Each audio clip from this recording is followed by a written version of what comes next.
The Financial Aid and Scholarships Office is located in the Mary Stuart Rogers Building, Suite 100. The office hours are listed. However, summer hours starting in June, running through mid-August, are 7:30 a.m. to 4 p.m. And the walk-in hours are still Monday through Thursday, but the times are adjusted, so call to make sure you have the right time. To receive financial aid, including loans, a student has to file the free application for federal student aid, or FAFSA, by going to FAFSA.gov and completing the application online. The priority deadline for filing the FAFSA is March 2nd. However, you can file a FAFSA after that date. If you are not eligible to file a FAFSA, you may be eligible to file the California Dream application online. There is more information about both the FAFSA and the California Dream application on the CSU Stanislaus Financial Aid website. After the FAFSA has been submitted electronically, the schools listed on the FAFSA will receive copies of the application. If the student needs to submit additional documents and information, we will put these on the student's to-do list on their My CSU Stan portal and email the student to their campus email. 30% of students will have to submit additional paperwork, such as IRS tax transcripts and financial worksheets. It is very important you monitor your to-do list on your student portal and get the completed paperwork to our office as soon as possible. After the student's financial aid file is complete, we will award the student the aid they're eligible for. The student's award will be on their student portal, and we will send an email to their campus email letting them know their award is ready for viewing. The student would then determine if they want to accept or decline their loans. All grants should be in an accepted status. If they are not, then they are on hold, waiting for some kind of verification by a financial aid advisor. A Cal Grant in only offered status may mean that the student needs to complete additional verification with the California Student Aid Commission on their database, which is called Web Grants for Students. We will address this specifically later. There is a 3-step process to accept loans outlined on the financial aid website under Apply for a Loan. The student must accept the loan on the student portal, complete a master promissory note online, and entrance loan counseling also online. The links for the master promissory note and loan counseling are located on our website. Be aware the loan amount we have offered is the maximum a student is eligible for. However, if the student wishes to take less, they can lower the amount while accepting it on their portal. Also, the amounts on your award are for the entire year, fall and spring. So the amount you accept will be split in half between fall and spring.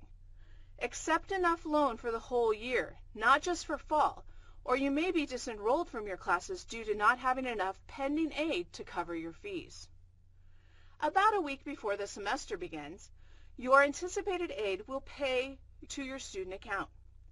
You have been awarded assuming full-time attendance. If you are not registered in 12 units at the time of disbursement, then all your aid may not pay out. Waitlisted courses do not count as registered units. There is a disbursement every weekend throughout the academic year, and the computer will determine if you are eligible for more aid because you are registered in more units, or less aid due to being registered in less units, and it will adjust your aid accordingly. So check your student account weekly, especially if you add or drop courses. You may need to pay aid back, so make sure you check. Your fees will be paid first, and then any aid left over will be refunded to you by the Financial Services Office. The refund process takes 5 to 7 days. So once you see a refund on your student account, you will either receive a check in the mail or direct deposit within 5 to 7 days, depending on what you have arranged with the Financial Services Office. We recommend direct deposit because you will receive your money more quickly. If you do not set up direct deposit, your check will be mailed to the address in the computer, so make sure you update your address if it changes. Next year, the whole process starts again, and you have to file your FAFSA every year on or before March 2nd. That's the priority deadline every year, March 2nd. This is a screenshot of the student portal. I want to point out where a couple of things are located. This is the to-do list, where we will put additional documents and information we need. Other departments also put things on here, so make sure you click on Details to see what department has requested a document, and then take it to the proper department. After clicking Details, you can click on the requested item to find out additional information, such as where a form is located or how to request an IRS tax transcript. This is where you will find your financial aid award. And below it is where it says Other Financial is where you will find your student account, where all your charges are listed, as well as you can view when your financial aid pays out, and if you have a refund processing. This is a sample of an award. Notice at the top it lists the award for the whole year, and if you scroll down, it breaks it out fall and spring. This student has accepted their subsidized loan, but has not accepted their unsubsidized or Parent Plus loan. If a loan is not accepted, it is not included in the accepted total and will not pay out. When trying to determine if a student will have to pay any fees beyond what is covered by financial aid, the student should click on the Account Inquiry on their portal. Two separate examples are listed here.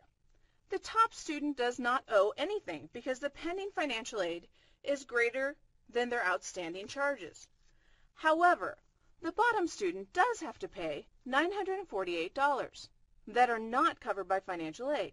It is important to be aware if you have to pay and what the payment deadlines are so you do not lose your classes.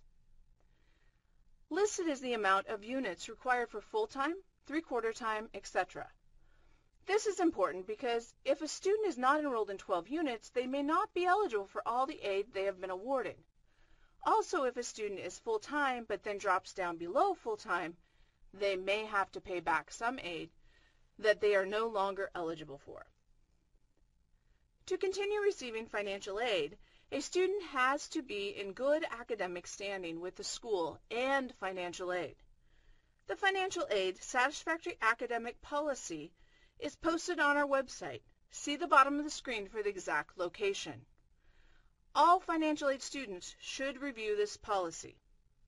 The main three parts are: the student has to pass 70% of their courses overall, maintain an overall 2.0 GPA, and complete their bachelor's degree in 150 units or less.